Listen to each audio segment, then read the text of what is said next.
Hello, I'm Wendy Jelbert and welcome to Venice in acrylics. Venice is probably the most paintable city in the whole world, and acrylics are the most versatile. What a lovely combination. We're going to be painting a Venice scene, the Grand Canal in mixed media. I've taken the tracing and placed the image on my watercolour paper ready to work. We're going to start by using the acrylics in an oil way, and I've mixed some white with some violet and a touch of yellow ochre, and I'm going to put the sky in fairly quickly around the buildings.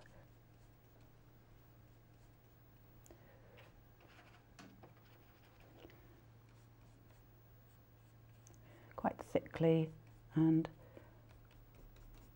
quite blobby, and slight variation of colour, a little bit of violet, a little bit more violet, and we're just going round the tops of the buildings.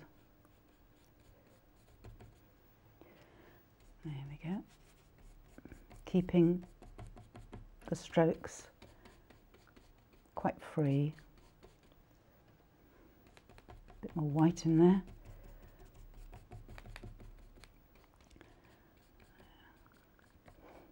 This scene was fairly early in the morning.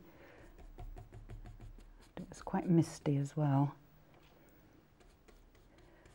around the back of that building. Quite brisk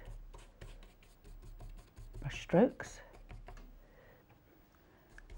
Little dabs of violet you can see coming through, as well as slightly broken up brush strokes of white in there.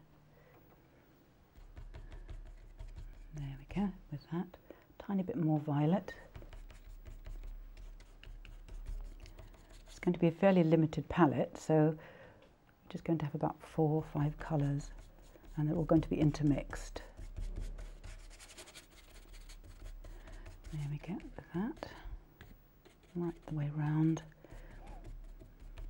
Now acrylics don't go dark or light, they often stay very similar colour to the one you just put on as well, so that helps. A bit lighter. Beauty with acrylics is that you can overpaint almost straight away, and you can even varnish it and frame it within the same day. So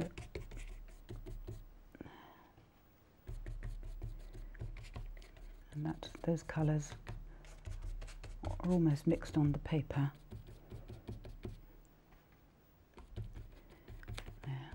Just making it a little bit lighter.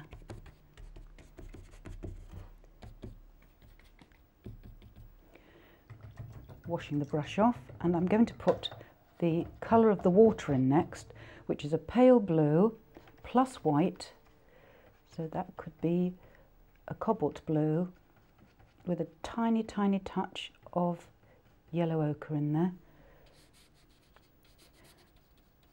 And if that's a bit too bright, a touch of burnt sienna, so that greys it very slightly. Put that in. Nice brisk strokes again. Quite roughly put in. It's more exciting with the paintwork if you're not too precious about it. More blue, and again it doesn't matter if you slightly go over the drawing, because you can bring that back with thicker paint, darker paint. Put that down there. As we come to the foreground, it's slightly darker, putting a bit more blue in there so that the light is centred around the focal point, which is the gondola.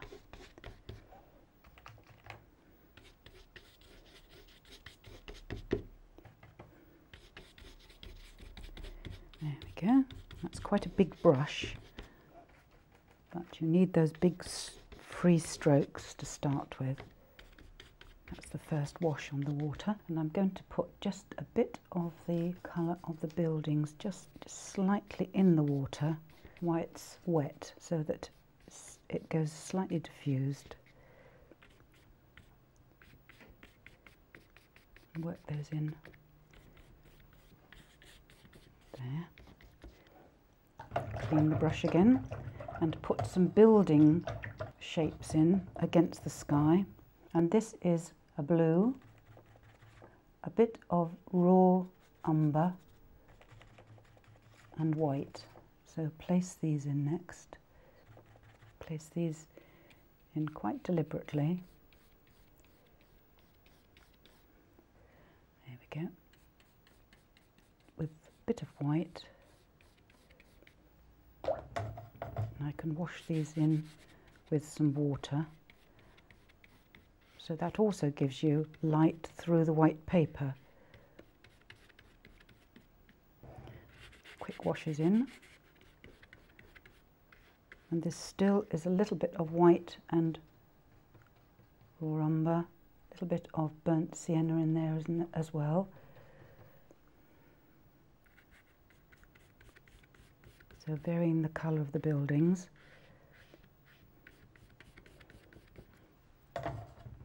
And a bit of the sky colour in too. Onto the roofs. They make such wonderful patterns against the sky. And if you've got problems with perspective, the best way is to paint the shapes of the buildings up against the sky. And if you get the sky shape right, you get the building shapes right. And that's the perspective will be okay. So we've got darker buildings just there with a little bit more blue in for the distance. As the buildings go back into the distance, the bluer they become. So we put the first wash on over the buildings.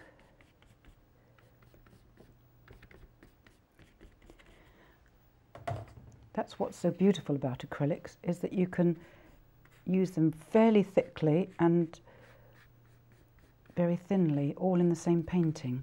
A bit of white and a bit of blue, and this beautiful domed shape.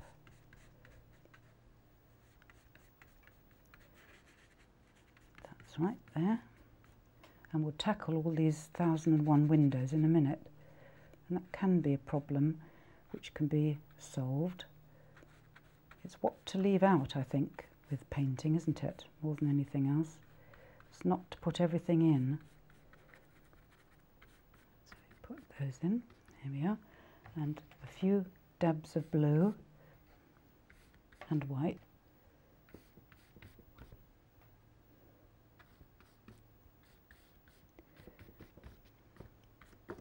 There we go, that's the first layer of colour.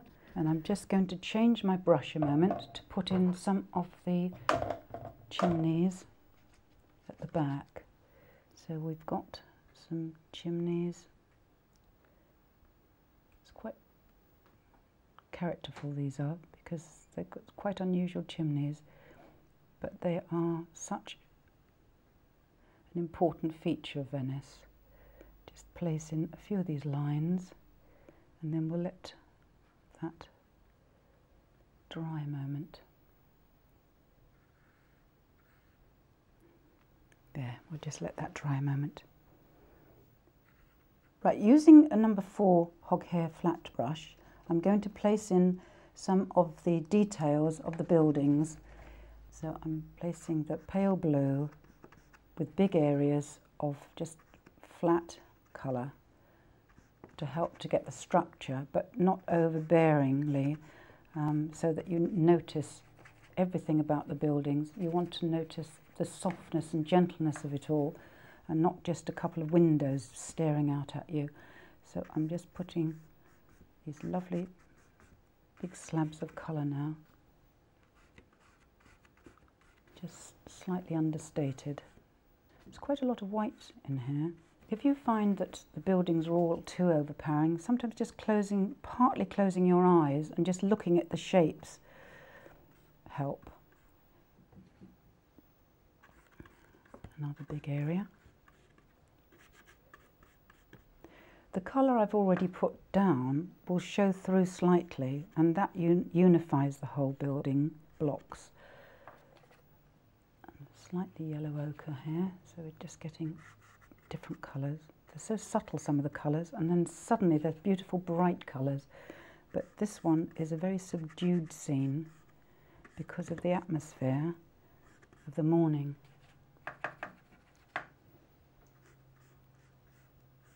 There we are, place that in. And just a few impressions of something happening in the background. The busyness of all the buildings, and yet not overdoing it. A bit more white, and still using the same brush, but on its edge at the moment. Here we go. That in, and putting a little bit of orange here. A little bit more orange with a touch of raw umber, perhaps for some of the roofs.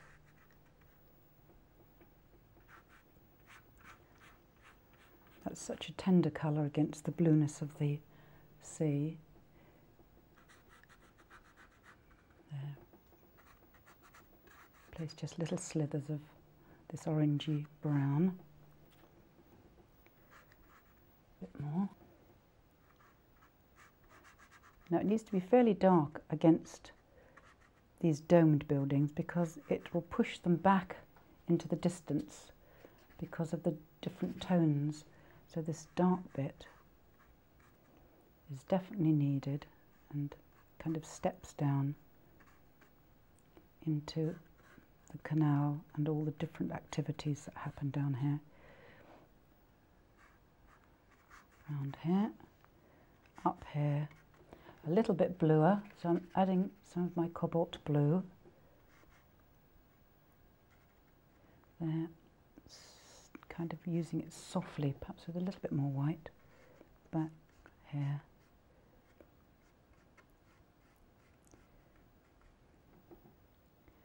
And some more things there.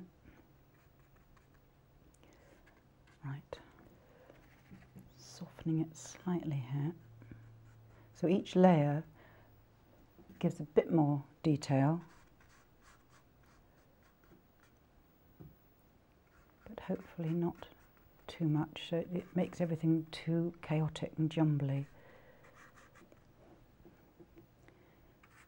Place that there. Now I need to just soften them slightly.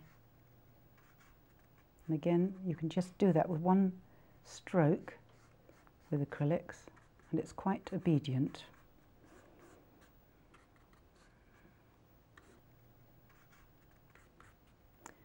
Right.